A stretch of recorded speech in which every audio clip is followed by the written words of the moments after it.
अस्सलाम वालेकुम नाज़रीन, कैसे हैं आप लोग। उम्मीद करती हूँ आप सब खैरियत से होंगे। आज जो रेसिपी मैं आपसे शेयर कर रही हूँ वो है ढाबा स्टाइल से भी ज़्यादा मज़ेदार तवा कलेजी। इसके लिए मैंने सबसे पहले तवे पे ऑयल डालना है, तकरीबन आधा कप से भी थोड़ा आप कम ही लीजिएगा। इसके बाद मैंने इसमें आमले टाइप की या चॉप कर लें आप प्याज डालिए। अब आप इसको इसके साथ अच्छे तरीके से मिला लें। ज़्यादा नहीं बनानी है, हल्का हल्का करना है। ठीक, इसके बाद जो इसके अंदर मैं कर रही हूँ, ये मैंने लहसुन अदरक हरी मिर्च का पेस्ट बना के रखा हुआ है। ये आप क्या है इसके अंदर मिक्स कर लें। बहुत आसान तरीके से, मगर नहायत ये बहुत मीठी मज़ेदार, ठीक है, ये बनेगी। ये आपने इसके अंदर थोड़ा सा इसको फ्राई कर लें ताकि ज़्यादा नहीं पकाना है। इसके बाद ये कलेजी मैंने मटन की ली है। इसको पहले लहसुन अदरक का पेस्ट लगाकर मैंने 5 मिनट के लिए रखी थी ताकि इसके अंदर जो स्मेल होता है, खून होता है, उसकी स्मेल ना आए। अब इसके अंदर मैं ये ऐड कर रही हूँ। ये इसके अंदर आपने अच्छे तरीके से मिक्स कर लेना है। ये मिक्स अच्छे तरीके से हो गया। ज़्यादा देर नहीं पकाएगा, जल्दी जल्दी करेगा क्योंकि कलेजी भी कभी सख्त ना हो जाए। ये आपने इसके अंदर ऐड करने के बाद आपने आधी प्याली दही भी ऐड कर देनी है। ठीक है, ये मैंने इसके अंदर मैंने इसके अंदर दही डाल दी है और इसको मिक्स कर दिया है। अब ये सब चीज़ें इसके अंदर 5 से 7 मिनट तक ये पकानी है।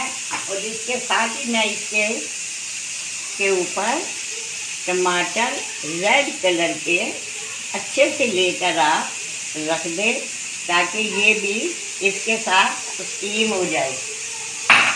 अब इसको मैं 10 मिनट के लिए ढाँप रही हूँ। टमाटर बिल्कुल स्टीम हो चुके हैं।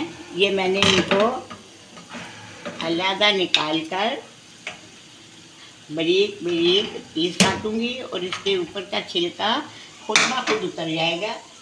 ये देखिए, ये उतर गया। ठीक है, इसी तरह सारा को उतार कर छिलका, अब मैं पहले अच्छी तरीके से छिलका उतारती हूँ, फिर वो करती हूँ इसके अंदर मिला दूँगी और फिर और मसाले डालूँगी। ये टमाटर का मैंने पूरा छिलका उतार दिया है और ये इसके अंदर मैंने ऐड कर दिया है। इसको अच्छी तरीके से इसके अंदर मिक्स कर देना है क्योंकि इसकी ग्रेवी अच्छी सी बन जाए। अब इसके अंदर मैं डाल रही हूँ कुटी हुई मिर्चें, हल्दी पाउडर,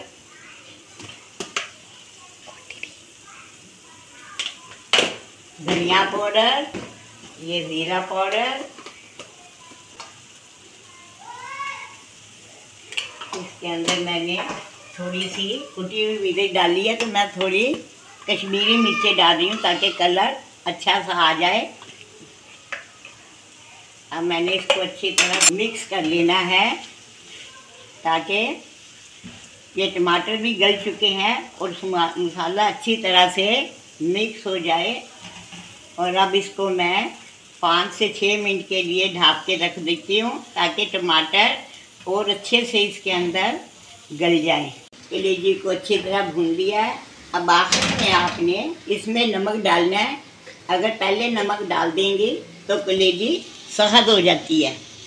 बिल्कुल एंड में आप नमक ऐड करिएगा, उससे ये होगा कि कलेजी बिल्कुल नरम और मज़ेदार बनेगी। ये देखें बिल्कुल तैयार है। अब मैं आपके सामने इसे डिश आउट कर रही हूँ। ऑयल भी छोड़ दिया इसने।